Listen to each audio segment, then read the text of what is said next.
All right, so when you're working on something and it's not really ready yet, you just lost a bunch of time. Actually, we had this happen on a bathroom. The crew showed up and they were rebuilding a bathroom.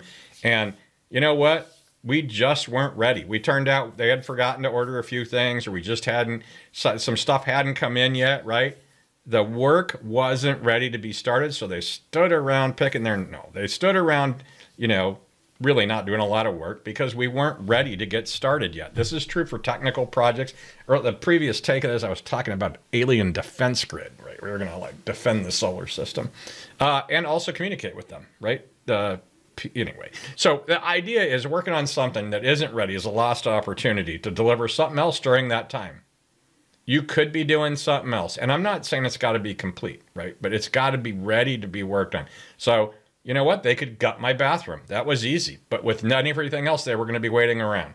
And they actually could plan around that, right? They gutted the bathroom. They went to another customer site. Then they got the parts in on my site. And then they moved back. No downtime on that bathroom project. So we need similar inputs if we want predictable results. What parts are required? How many people are required? What kind of power is required, right? Is a design available for this? Those are all similar inputs. Does it need to be watertight? Is this a part of the area that's got to be watertight? Right? Do we need special tools? Those are all for this part of the project. Oh, I need a stone saw. So those are similar inputs. If we want predictable results in all parts of our bathroom renovation or our software project, we have some set of questions we should be asking all the time. And you can either wing it through experience or you can plan ahead. And so I'm going to say we should plan ahead and come up with a definition already. Hey, for every phase of this project, do we have a blueprint? Do we need any special tools? Are the materials on order? Will they arrive in time? Do we have the right skill sets to do this, right? Knowing what we need to know to get started, right? And if they're all sitting around going, man, I didn't know we were using brick in this thing. We need a brick saw. That team could have been working on something else at the same time. They could be delivering value. And so you can have some people or parts of that team prepping the definition to meet some definition of ready to ingest while everybody else is actually delivering value, right? So a repeatable baseline is required for predictability. I'm going to argue that every unit of work is either going to be ready to be picked up when it's picked up, or it's going to be made ready while it's been picked up. And guess what? That means you're not delivering something else during that time. And I know plenty of people who hate doing planning or anything else or any kind of planning. And their argument is, you know what? The team will take care of it. And I'll talk about that in a minute. So this is true at all levels. Epic, feature, story, bathroom, master bathroom, right? So one business card problem becomes 100 features. I'm building a house. That's a business card problem. And that becomes 1,000,000 features because we're going to do all this stuff in the house, right? And each of those features becomes 1,000 individual stories. Oh, man, we're going to do this bathroom. Oh, we actually need to cut tile, put the tile in, build the floor, reinforce the floor, pull the toilet out, pull this thing out, right? All those stories take a little bit of time. They all need to be thought through because we don't want the old toilet sitting in the middle of the bathroom and everybody's going to be like, man, I didn't know we had to pull that toilet out of there. That's weird. There's 2 toilets in there now. I don't know where I'm going with that. So each of these stories will end up with a bunch of functional and non-functional requirements, right? We need the tile to go in like this. That means we need a saw.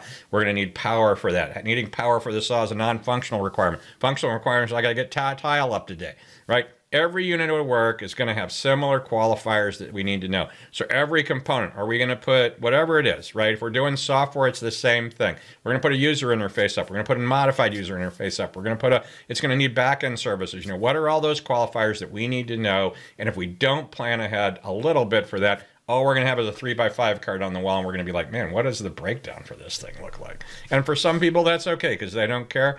But for other people, they want to be repeatable, right? We don't need to know everything. I'm not saying you should do waterfall. That would be stupid, right? And also we need to be adaptable, right? Oh, we tore the wall out of this bathroom and, oh man, there's water damage behind it. That wasn't in the plan. We're stuck, right? So we need to be adaptable. I'm not saying you got to know everything, but you got to have some idea what you need to know. Like if we were doing a bank app and we put no audit trail in it, right? Because nobody told us that was a non-functional requirement. Nobody's going to let us put that financial system in with no audit trail. Like no amount of argument, and nobody on that project had ever done a banking system. That was dumb, right? So let's not be stupid about this. Isn't waterfall. We don't need to know everything, but there's a bunch of things that we can have a repetitive list, right? So I'm going to pick this one. So for 3 to 6 months worth, we're going back to a software project, right? What is the definition of ready for something that's going to take about 3 to 6 months? What are the key objectives and key results, right? How will we identify what those are, and how will we communicate those, that we have met those and that we will be able to measure that, right? What are the key performance indicators? That kind of thing.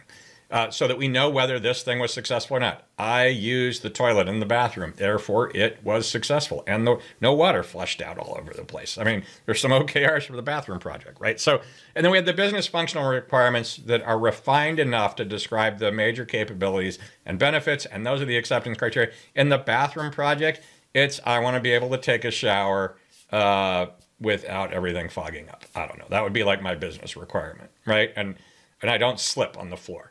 And then I have some technical refinements that tell me whether I got to do some prep. Oh, what is the weight of this tile that we're going to put into this bathroom? That may mean we need to reinforce the floor. So we need to understand the weight of this tile. It's not a functional requirement that we understand the tile. It's a non-functional requirement. What's the acceptance criteria? The floor in this bathroom is going to accept that weight, right? And external stakeholders are identified. Oh, that's the inspector.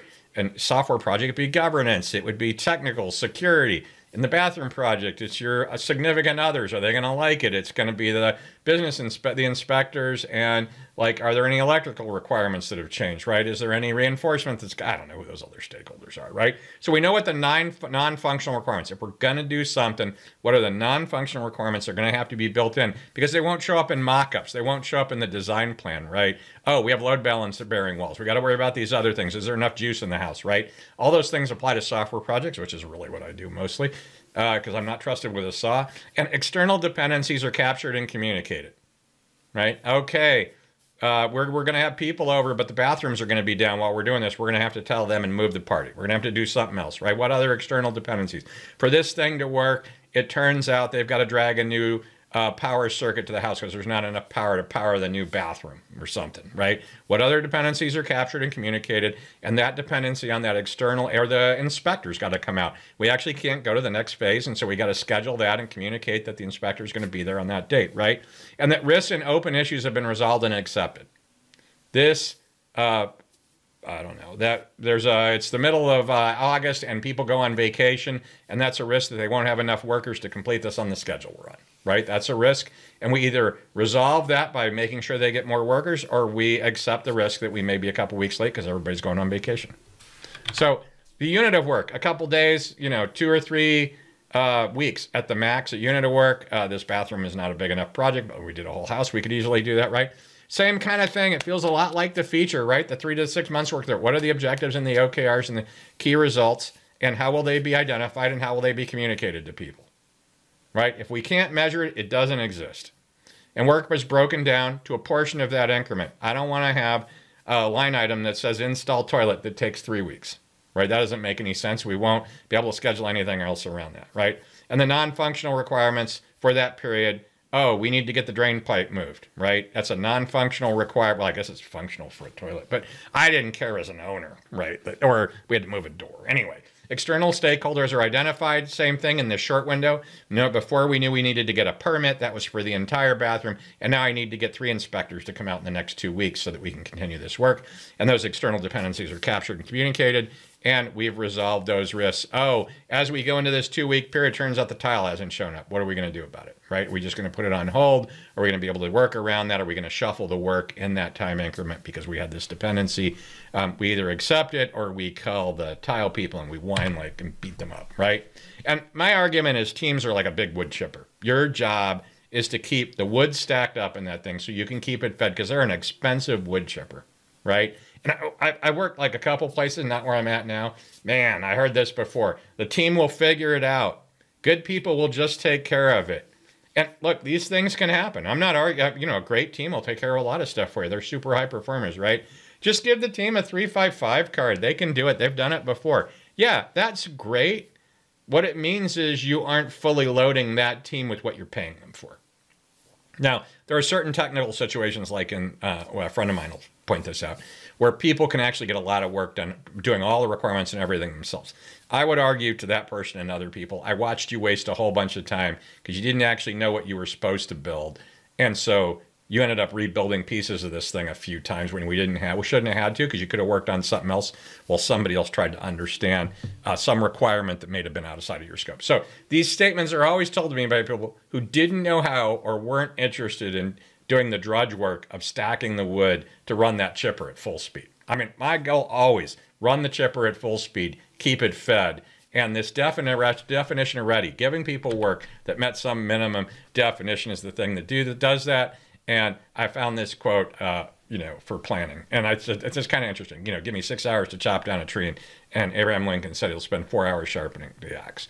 And there's this notion that if people aren't laying plaster or they aren't writing code, then they're not be productive. And that's ridiculous because so a lot of times you're just laying plaster in the wrong place. I had a bathroom and they had to do the drywall 3 times for the tile, and it turns out the wall was curved, and every time they just put the drywall back up over the same curved wall and nothing would lay right because nobody bothered to measure it till it was late. So we ended up doing the work 3 times. So the goal here is just do the minimum prep, figure out, what are the standard things you need to know for every unit of work? Write those down. And whenever you pick up a new unit of work, look at it and go, hey, do we know what we need to know to at least get started on this? It doesn't need to be complete, but it needs to be enough that the wood chipper could be running at full speed while you maybe flesh out some of the other parts.